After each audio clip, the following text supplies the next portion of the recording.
दर्शकबिन नमस्कार। कार्यक्रम सुरसागरमा यहाँहरूलाई हार्दिक स्वागत छ। कार्यक्रम सुरसागरको आजको श्रृङ्खलामा हामीले एकजना अतिथिसँग अन्तरङ्ग कुराकानी गर्न गइरहेका छौँ। आजको अन्तरङ्ग कुराकानी मार्फत हामी जोड्न गइरहेका छौँ वरिष्ठ देउडा गायक, देउडा समाजका अध्यक्ष, राष्ट्रगान छनौट समितिका सदस्य, त्यसैगरी सुदूरपश्चिम र मध्यपश्चिममा प्रचलित देउडा संस्कृतिलाई राष्ट्रिय अन्तर्राष्ट्रिय लेभलमा स्थापित गराउन सफल व्यक्तित्व र त्यसैगरी नेपाल प्रज्ञा प्रतिष्ठानको पूर्व प्रज्ञ सभासद नन्दकृष्ण जोशीसँग कुराकानी गर्न गइरहेका छौँ।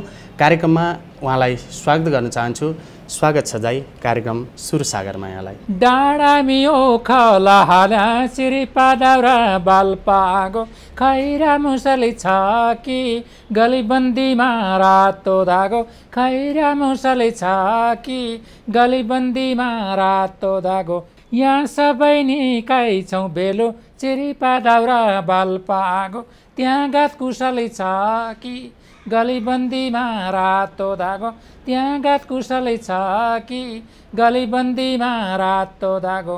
धन्यवाद मलाई बोलाउनु भयो। मलाईको अर्थ सुदूरपश्चिमलाई बोलाउनु भयो, कर्णाली प्रदेशलाई माया गर्नुभयो। कार्यक्रममा हाम्रो आवाज पक्कै पनि घनीभूत गर्नुहुनेछ। धन्यवाद। देउडा गीत सङ्गीतलाई यो उचाइमा पुर्याउनुको लागि अहम भूमिका निर्वाह गर्नुभयो दाइ। औपचारिक हिसाबले साङ्गीतिक यात्रा कहिलेदेखि कसरी आरम्भ गर्नुभयो? मूलतः हाम्रो मुलुक नै लोकगीत र लोक संस्कृतिको भण्डार हो। तपाईँ जता जानुहुन्छ, इलाम जानुहोस्, दार्चुला जानुहोस्, जनकपुर जानुहोस्, ताप्लेजुङ जानुहोस् अथवा मुस्ताङ किन जानुहोस्, हरेक ठाउँमा लोकसङ्गीतका थुङ्गाहरू स्वाभाविक रूपमा वसन्तका पालुवा झैँ पलाइराखेका छन्। अब मेरो जन्मभूमि सुदूरपश्चिमको पहाडी जिल्ला, हिमाली जिल्ला बझाङ त्यसैभित्रको एउटा फुलबारीको एउटा अंश हो। अब देउडा संस्कृति मूलतः मैले मेरो आमाबाट, मेरो आमा माङ्गल गाउनुहुन्थ्यो। माङ्गलिक कार्यमा गाइने गीतलाई, भजनलाई माङ्गल भनिन्छ। म आमाको गुन्युको फेरो समातेर 6-7 वर्षको उमेरमा, 5-6 वर्षको उमेरमा म त्यो आमाले गाएको सुनिरहन्थेँ। त्यसपछि गाई गोठालो जाँदाखेरि, अथवा ग्वालो न हो, म त ग्वालो जाँदाखेरि आहा हावाले बयली खेल्दै गरेको त्यो सुसावट, सँगैको कलकल बग्ने सेती नदी, माथिको साइपाल हिमाल अनि रनबन उज्याला ती तस्बिरहरू देखेर स्वाभाविक रूपमा म पनि कल्पित भएर गीत गाउने गर्थेँ। वनगीत हुन् तिनीहरू। त्यो बेला चाहिँ देउडा भनिँदैन थियो, वनगीत भनिन्थ्यो। म वनमा सल्लाहहरू सुसाए जस्तै गरिकन अनवरत रूपमा गीत गाइरहन्थेँ। तर गीत गाउँदाखेरि अरूले मेरो आवाज नसुनुन् भन्नको लागि अलिक कम आवाज गर्थेँ, किनभने गीत गाउनु त्यो बेला अलिकति हामी जस्तो व्यक्तिले वर्जित थियो। सानो स्वरले गाउनुहुन्थ्यो, लुकेर गाउनुहुन्थ्यो।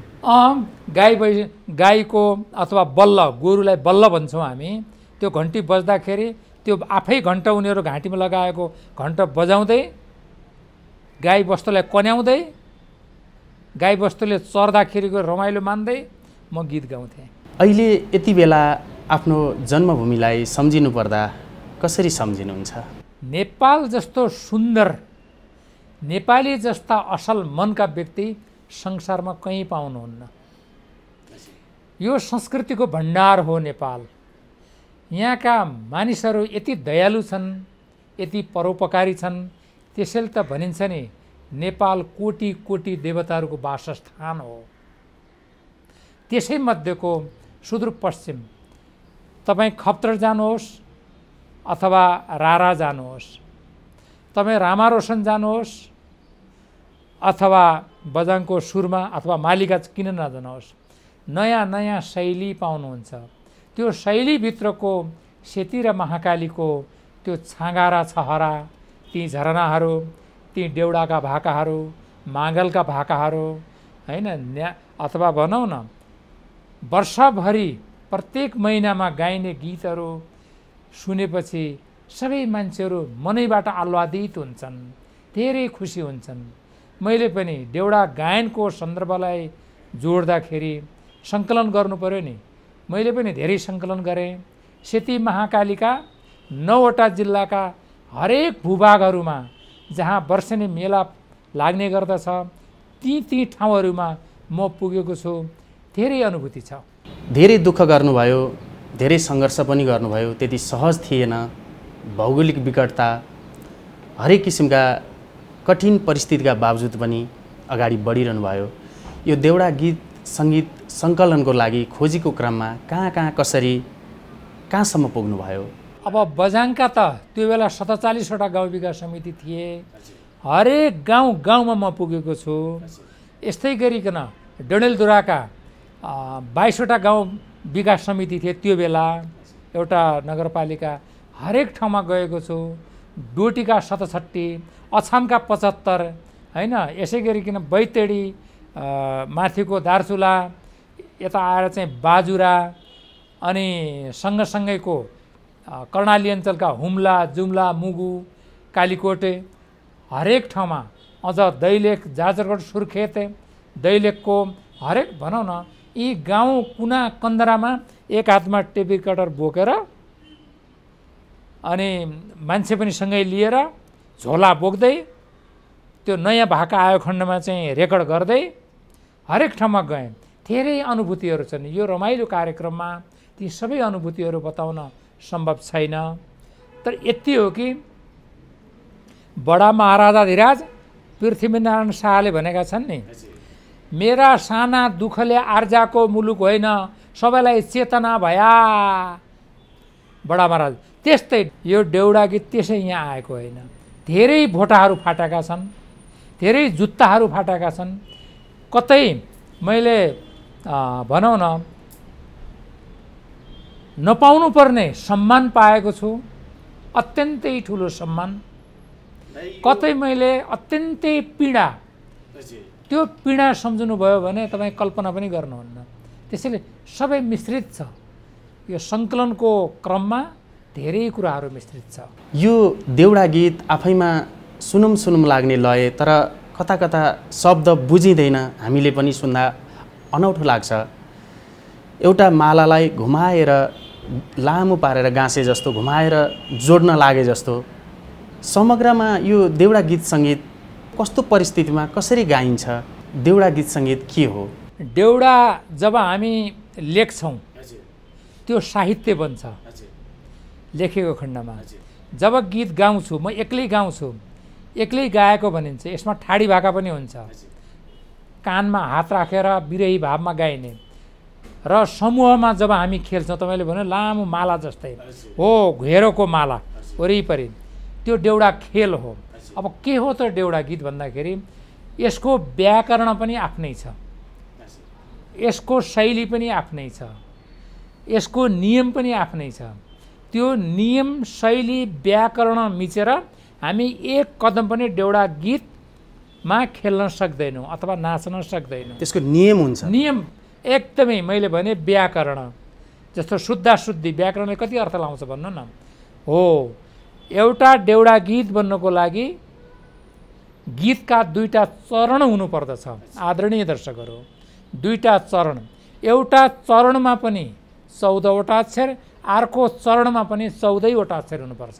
28वटा आकार, 28वटा गीतको अक्षरको संयुक्त माला भनेको देउडा गीत हो। अब यसमा विविध लयहरू हुन्छन्, जसलाई देउडा डेढी कदममा, एक कदम अगाडि आधा कदम पछाडि, र खेल्दाखेरि सबभन्दा पहिले यो देब्रे गोडा उचालिन्छ।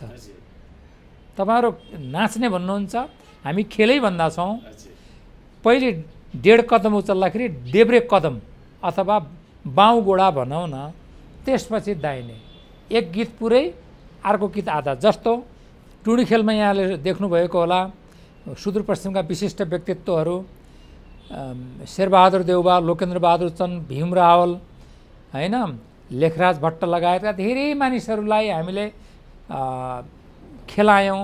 अझै पनि म लागिराखेको छु। जस्तो छड्क्या नन्द केसा हाल बौजू तोडीका तेला, छड्क्या नन्द केसा हाल बाउजू तोडीका तेला हामी जन्म्या देश विषु पर्व आउनै लाग्यो हामी जन्म्या देश विषु पर्व आउनै लाग्यो विषु भनेको नयाँ वर्षको पहिलो दिनलाई विषु भन्छन् तोरीका तेल भने तोरीको तेल म भन्दैछ तोडो भन्छन् हामी तोरीलाई तोडो भन्छन् अब मेला पर्वमा जाउँ नन्द र भाउजूका बिचमा कुरा चलिरहेको छ यहाँ कति गहिरो छ हेर्नु साहित्य ए भाउजू कपालमा तेल हाल अब रमाइलो गर्न जाउँ ए नन्दा आऊ तिमी मेरो कपाल कोरिदेऊ विषु पर्व आइसक्यो राम रमिता गर्नु छ भनेर गीतमा संवाद कुन लय डेढी कदममा ल सुन्नुहोस् छड्क्या नन्द केसा हाल बाउजू तोडीका तेला छड्क्या नन्द केसा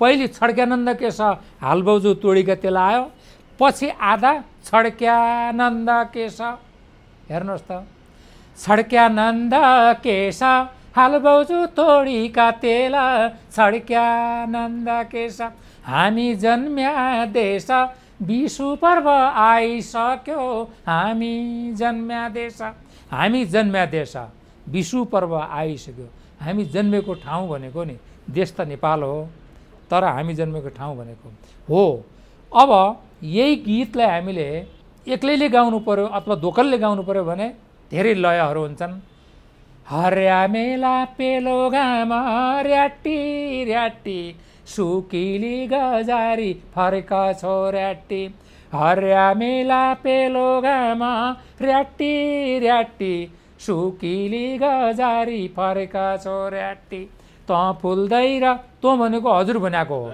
यो गीतमा मिलाएको त फुल्दै र मलाउँदै रो र्याटी र्याटी बारे मासा हजारी फर्क छोर्याटी बारे मासा हजारी फर्क छोर्याटी हजारी भनेको सयपत्री फुल यसमा भाषा पनि फरक छ व्याकरण पनि फरक छ साहित्य पनि फरक छ यसमा तपाईले बुझ्नु पर्दाखेरि नेपालको आदिम संस्कृतिसँगै देउडा गीत झाँकिएको छ भन्ने बुझ्नु पर्यो देउडासँगै जोडिरहँदाखेरि पूर्व मेची पश्चिम महाकाली स्वदेश तथा विदेशमा अत्यन्त प्रचलित एउटा देउडा भाका राईझुमा झुमाएका मस्क्याकी छ राईझुमा यो केटाकेटीदेखि वृद्ध वृद्धासम्म सबैले गुनगुनाउने सबैको ओठमा झुन्निएको एउटा मेलोडी यो एउटा छ आवाज छ विशेष गरी गीत छ यो के भन्न खोजिएको दाइ झुमाक्या मस्क्याकी छ राईझुमा यसको चाहिँ यो सबैले अर्थ बुझ्नुहुन्न गाउनुहुन्छ सुन्नुहुन्छ नाच्नुहुन्छ झुम्नुहुन्छ अब यो गीत 2051 सालमा यो प्रस्तुता र एकेराज उपाध्याय भाइ हामी दुई दाजुभाइले गाएका हौँ यसले जनजीवनलाई परिचित गराएको सुदूरपश्चिम मध्यपश्चिमको यो खासै देउडा चाहिँ म यसलाई भन्दिनँ तर देउडामा मिश्रित लोकगीत देउडामा मिश्रित एउटा के भन्ने संस्कृति देउडा नै चाहिँ होइन यो देउडा खास जुन मैले अगाडि छड्क्या नन्द केसा वास्तविक देउडा यो हो हैन तर यो सबैको प्रिय सबैको जनजीवनमा निस्कने सबैलाई मन पर्ने गीत चाहिँ यो हो हामी दुई दाजुभाइले एकेराज उपाध्याय र मैले गाएका हौँ त्यो यस्तो छ सुन्नुहोस् बीचमा टुक्का राख्ने अनि चाहिँ राईझुमा भन्ने एक टुक्का सुनाउ न कृपया ए डडेलधुरा बैतडीका बिचामी पाटना डडेलधुरा बैतडीका बिचामी पाटना हातकी रुमाल दिउँला सौरडी साटाना मेरी राईझुमा झुमा क्या मस्क्या की छ हो राईझुमा राईझुमा झुमा क्या मस्क्या की छ हो राईझुमा राईझुमा झुमा क्या मस्क्या की छ हो राईझुमा राईझुमा भनेको एकजना कन्याकुमारी हैन अथवा कुनै अबला महिला त्यसको बारेमा तिमी किन मस्काकी छौ मस्काको भनेको यहाँ अँध्यारो अनुहार भन्दा छन् हामी मस्काको भनेको मसक्क मस्केको के उज्यालो भएको भन्छौँ अहिलेको वर्तमान लोक साङ्गीतिक बजार कस्तो देख्नुहुन्छ यहाँले अब यो ऋतु फेरिए जस्तै लोकगीत पनि फेरिएको छ हेर्नुहोस्। अब हाम्रोतिर पहिले पाउमा लाउने भएको हुनाले पौला भन्थे जुत्तालाई, अहिले जुत्ता आयो। पहिलेका मान्छेहरू कोटलाई त कोटै भन्थे, अब अहिले पनि कोटै भन्छन्। केही यस्ता शब्दहरू छन्, यस्ता लयहरू छन् हैन, धेरै परिवर्तन भएको छ। ऋतु परिवर्तन भए जस्तै लोकसङ्गीत पनि बिस्तार बिस्तार बिस्तार परिवर्तन भएको छ। ससुरालीका गीतहरू छन्, हुँदा हुँदा अहिले त आमासँग छोराले पनि गीत गाउने गीतहरू आइसके हैन, दाइले भाइसँग, भाउजूले देवरसँग गाउने गीतहरू पनि आइसके। परिवर्तन नभएको होइन, तर मूल मेरुदण्ड चाहिँ लोकसङ्गीतलाई जुन नेपालको मर्म हो, मौलिकपन हो, त्यो मौलिकपनलाई चाहिँ छोड्नुहुन्न भन्ने मलाई त्यस्तो लाग्दछ। अब परिवर्तन त बेसरी परिवर्तन भएको छ नि हेर्नुहोस्। पहिले हाम्रा गीतहरू तपाईँले देउडा कहीँ सुन्नुभएको थियो, थिएन नि? देउडा गीत बझाङ, बाजुरा, डोटी, अछामबाट, दार्चुलाबाट, हुम्ला जुम्लोबाट ल्याएँ मैले। रेडियो नेपालमा 2034 सालमा रेकर्ड गराएँ भनौँ न। त्यो के हो यो गीत गाएको भनेर वरिष्ठ व्यक्तित्वहरू अब अहिले हुनुहुन्न हेर्नुहोस्। स्वर सम्राटले पनि, नारायण गोपालले सुन्नुभयो, ओहो यो त राम्रो छ है हेर्नुहोस्। अब राम्रो छ, उनले त राम्रो छ भने, सबैले त राम्रो छ भनेन्, मैले बुझाउनु पर्यो। अब अहिले जनमा चाहिँ देउडा लोकसङ्गीत आहा भन्छन्, बुझे पनि नबुझे पनि, ओह झ्याम्म झ्याम्म भन्छन्, जो पनि राईजुमा भन्छन्, झम्को डालीमा यी कुराहरू आएका छन्। त्यसैले यो विकासको एउटा रूप हो भन्ने लाग्छ। देउडा गीत सङ्गीतको लागि यति ठुलो योगदान दिनुभयो, अब अझै यसलाई मजबुत बनाउनको लागि अझ राष्ट्रिय अन्तर्राष्ट्रिय स्तरमा एउटा यसलाई चाहिँ स्थापित गराउनुको लागि यहाँको भावी योजना चाहिँ केही त्यस्तो छ? कुनै एउटा योजना यसलाई अझै यसो गर्न पाए हुन्थ्यो भन्ने खालको कुनै हाम्रो दर्शकहरूलाई राख्ने खालको? मेरा धेरै योजनाहरू छन् हेर्नुहोस्। मनसा चिन्तयत कर्म बचसा न प्रकाशित भन्छ। मैले त त्यो देउडा गीत सम्बन्धी, संस्कृति सम्बन्धी महासागरबाट एक लोटा पानी ल्याएको हो। 22वटा एल्बम निकालेँ हेर्नुहोस्। अब धेरै कुराहरू छन्। त्यो सुदूरपश्चिमको भूमि काठमाडौँबाट धेरै टाढा छ। हामी छिमेकी मित्र राष्ट्र भारतको बाटो भएर क्यासेटका पोकाहरू बोकेर मैले ती गाउँ ठाउँमा पुर्याएको हो। त्यसको श्रेय मैले पाएको छु, तर त्यतिले पुगेन। अब तपाईँ कुनै सेमिनारमा जानुहुन्छ, ठुल्ठुला होटेलहरूमा, त्यहाँ कहीँ देउडा गीतको सङ्गीतको ध्वनि बजेको सुन्नुहुन्छ? सुन्नुहुन्न। तपाईँ जस्तो धान नाचको बारेमा जति चर्चा पाउनुहुन्छ, सेब्रो संस्कृतिको बारेमा चर्चा पाउनुहुन्छ, त्यति चर्चा देउडामा पाउनुहुन्न। यो अधुरो छ।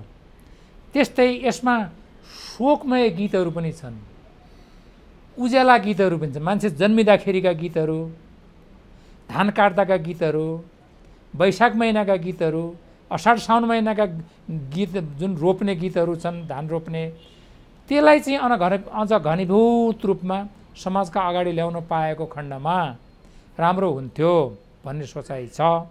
अब हामीले नेपाल सरकारलाई अनुरोध गर्ने हो, त्यो बाहेक हामी केही गर्न सक्दैनौँ। गर्ने हामीहरूले हो, तपाईँहरू युवाहरू, हामीहरू संस्कृति कर्मीहरूले गर्ने हो। गर्न धेरै बाँकी छ। देउडा सामान्य संस्कृति होइन, सामान्य साहित्य होइन, जनमा घचघच्याउने मेरो चाहिँ जिज्ञासा छ। देउडा गीतलाई, आफ्नो मौलिक संस्कृतिलाई यो ठाउँ, यो उचाइसम्म पुर्याउन यहाँले अहम भूमिका निर्वाह गर्नुभयो।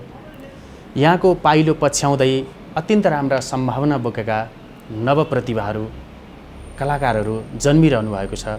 उहाँहरूको लागि यहाँको सल्लाह सुझाव के हुन सक्छ? यहाँहरूले मेहनत गर्नुपर्छ, सबभन्दा ठुलो कुरा। अहिले मेहनतको अलिक कमी भएको हो कि भन्ने मलाई लागेको छ।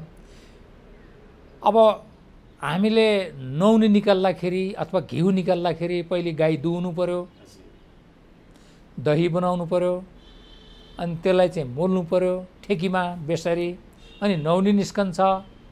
नुहाउनेबाट चाहिँ पछि मात्रै घिउ बन्छ, कति स्वादिष्ट हुन्छ। हो, यही कर्म हो। हामीले अलिकति मेहनत गर्नुपर्छ।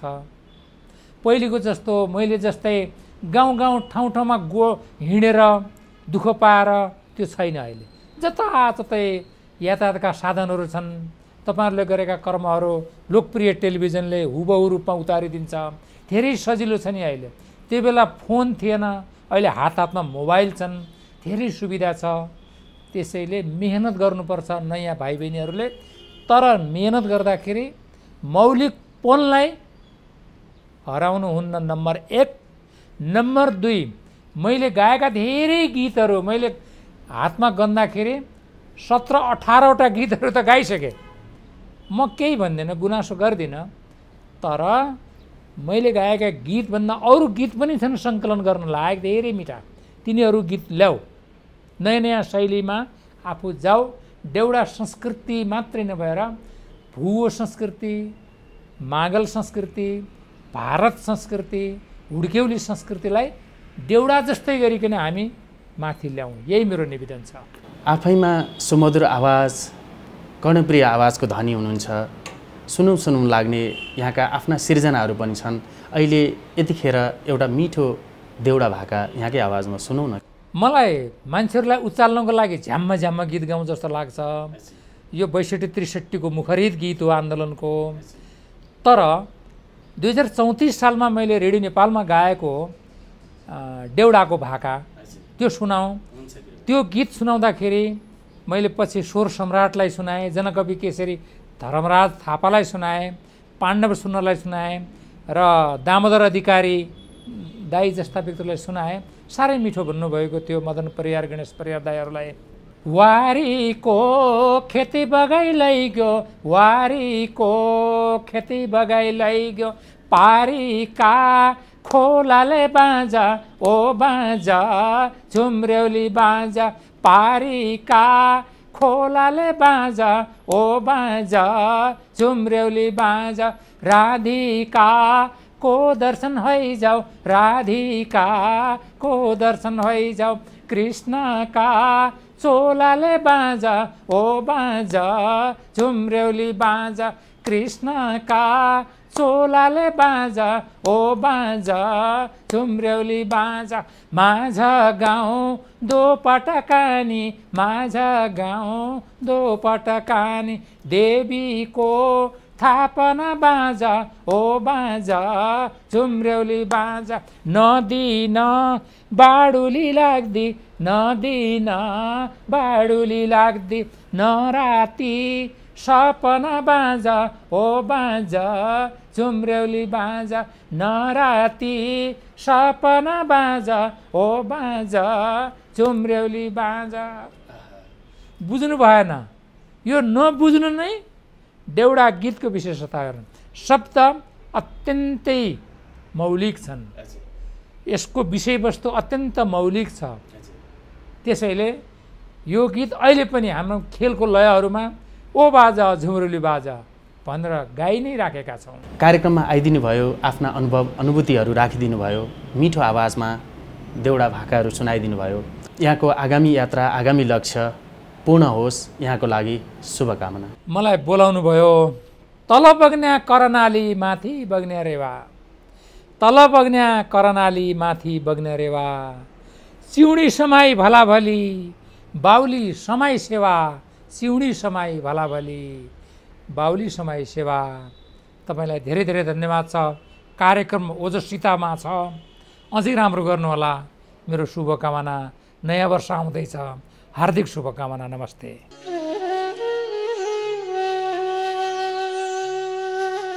हस्त दर्शकबिन, आजको सुरसागरको निर्धारित समय सकिएको छ। आज हामीले कुराकानी गऱ्यौँ वरिष्ठ देउडा गायक नन्दकृष्ण जोशीसँग।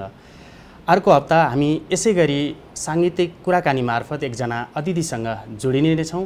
तबसम्मको लागि म लगायत हाम्रो युनिटलाई बिदा दिनुहोस्। यहाँको बाँकी पल, बाँकी समय शुभ बितोस्। नमस्ते।